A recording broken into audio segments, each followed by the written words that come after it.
It's the holiday feeling in the middle of a city. The center of Las Palmas is a stone's throw from the beach. The weather here is pleasant throughout the year.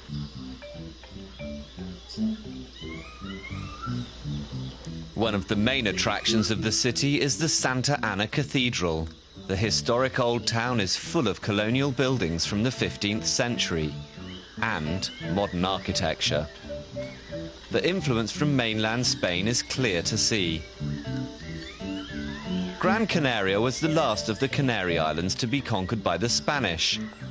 Las Palmas was founded in 1478 as the Royal City of Palms. This is the first house built in Las Palmas. Just a few meters away is the Christopher Columbus house in the former governor's residence. Here the story is told of the explorer who discovered the Americas after setting out on his famous voyage from Las Palmas. The museum's Elena Acosta takes it from there.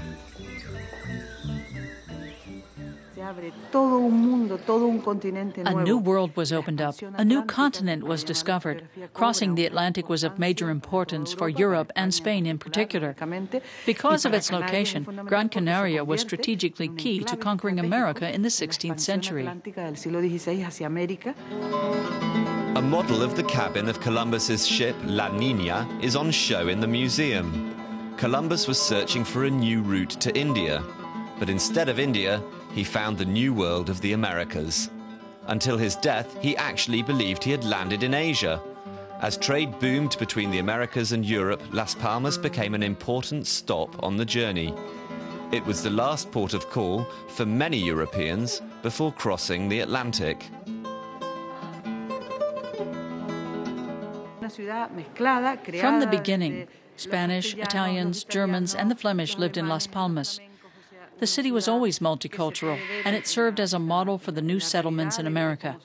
Las Palmas has always been a cosmopolitan, open, and tolerant city.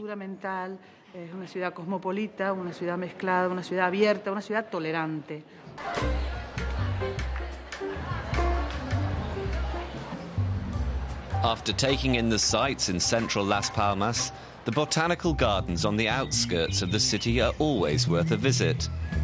They're considered among the most beautiful gardens of the Northern Hemisphere and boast specimens from all vegetation zones.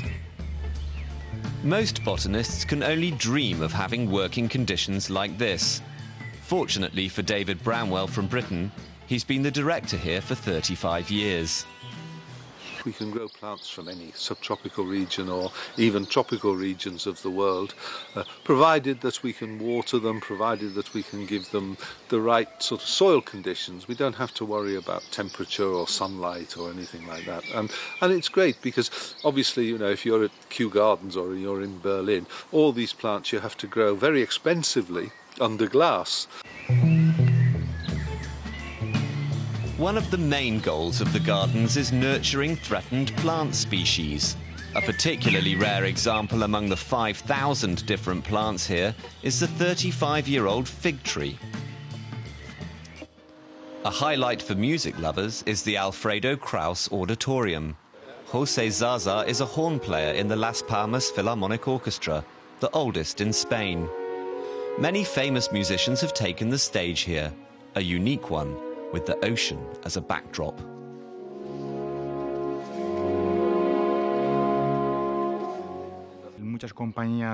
Many European orchestras heading for tours in Latin America stop in Las Palmas and do previews here.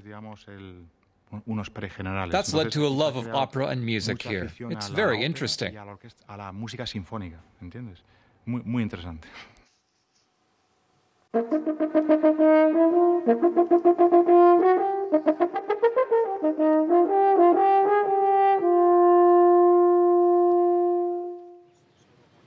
And what could be more charming during a visit to the opera than strolling along the waterfront during the break?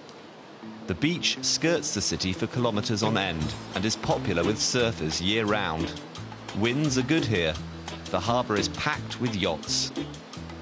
Back in Columbus's time, this was where the explorers set out on their adventures.